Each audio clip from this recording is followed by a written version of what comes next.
Good morning, everyone. We are on Chapter 10, Charlie and the Chocolate Factory. Chapter 10 is titled, The Family Begins to Starve. This is not good. During the next 2 weeks, the weather turned very cold. First came the snow. It began very suddenly one morning, just as Charlie Bucket was getting dressed for school. Standing by the window, he saw the huge flakes drifting slowly down out of an icy sky that was the color of steel.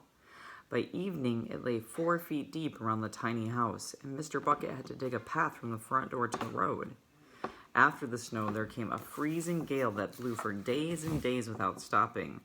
And oh, how bitter cold it was. Everything that Charlie touched seemed to be made of ice, and each time he stepped outside the door, the wind was like a knife on his cheek. Inside the house, little jets of freezing air came rushing in through the sides of the windows and under the doors, and there was no place to go to escape.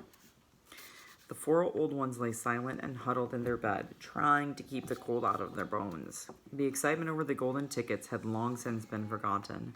Nobody in the family gave a thought now to anything except the 2 vital problems of trying to keep warm and trying to get enough to eat. There's something about very cold weather that gives one an enormous appetite.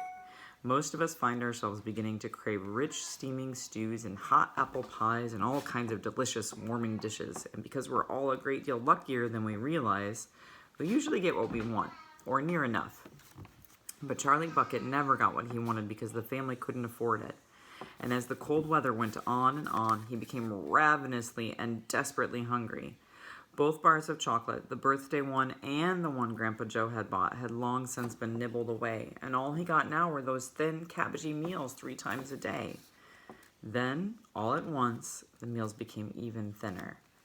The reason for this was that the toothpaste factory, the place where Mr. Bucket worked, suddenly went bust and had to close down. Quickly, Mr. Bucket tried to get another job, but he had no luck.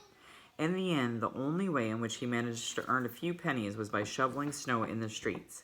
But it wasn't enough to buy even a quarter of the food that 7 people needed. The situation became desperate. Breakfast was a single slice of bread for each person now, and lunch was maybe half a boiled potato. Slowly but surely, everybody in the house began to starve, and every day, little Charlie Bucket, trudging, here's a picture, there's Charlie, and there are the big, big gates of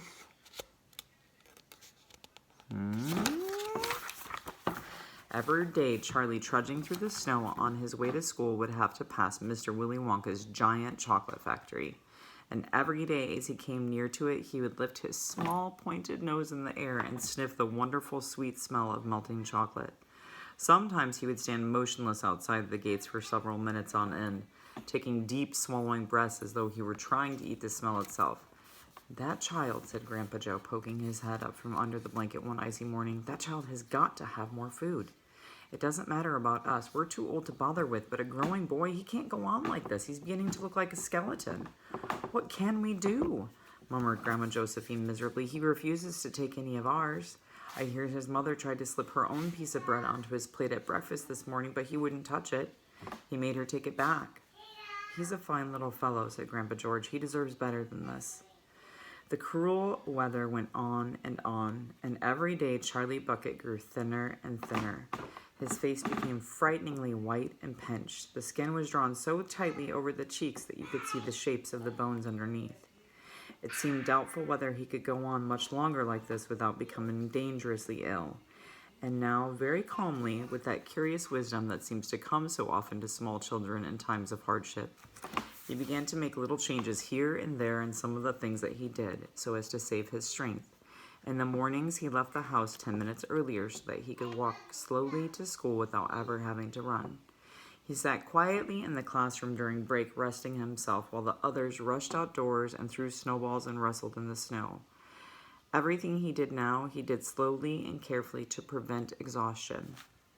Then one afternoon, walking back home with the icy wind in his face, and incidentally feeling hungrier than he had ever felt before, his eye was caught suddenly by something silvery lying in the gutter in the snow. Charlie stepped off the curb and bent down to examine it. Part of it was buried under the snow, but he saw at once what it was. It was a 50 pence piece. You'll have to look up what 50 pence equates to. Quickly, he looked around him. Had somebody just dropped it? No, that was impossible because of the way part of it was buried.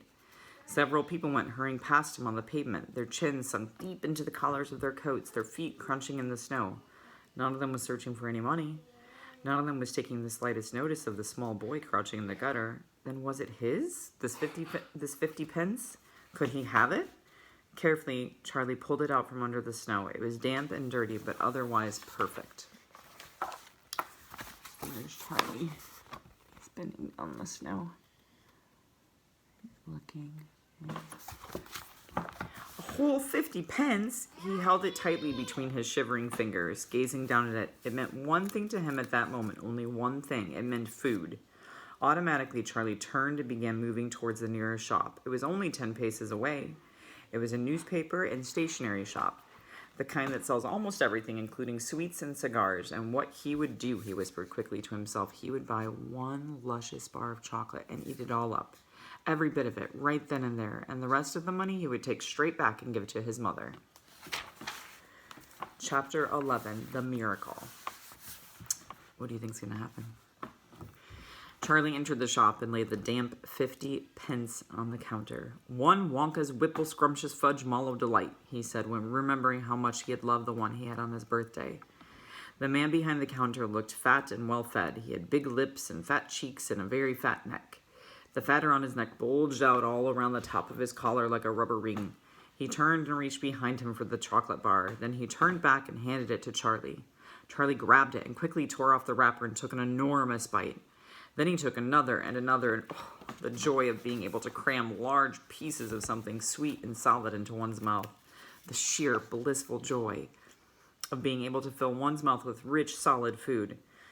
You look like you wanted that one, Sonny, the shopkeeper said pleasantly. Charlie nodded, his mouth bulging with chocolate.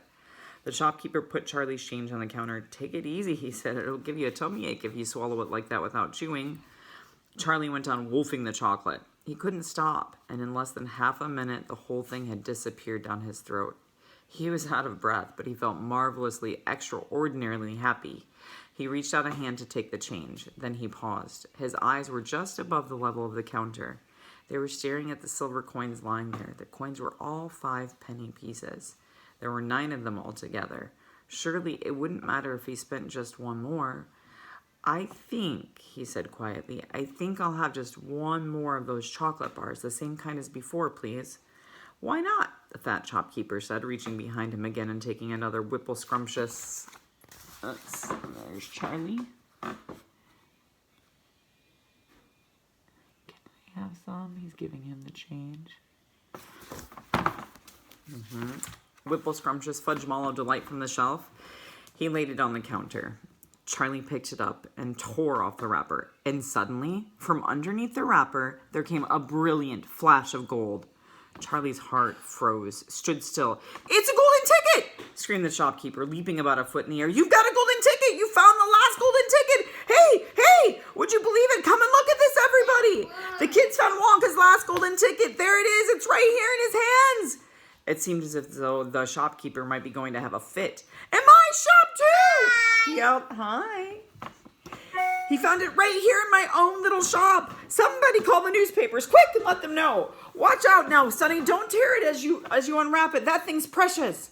In a few seconds, there was a crowd of about 20 people clustering around Charlie, and many more were pushing their way in from the street. Everybody wanted to get a look at the golden ticket. And at the lucky finder, where is it? Where is it? Somebody shouted. Hold it up so all of us can see it. There it is, there, someone else shouted. He's holding it in his hand. See the gold shining? How did he manage it? How did he find it? I'd like to know. A large boy shouted angrily. 20 bars a day I've been buying for weeks and weeks.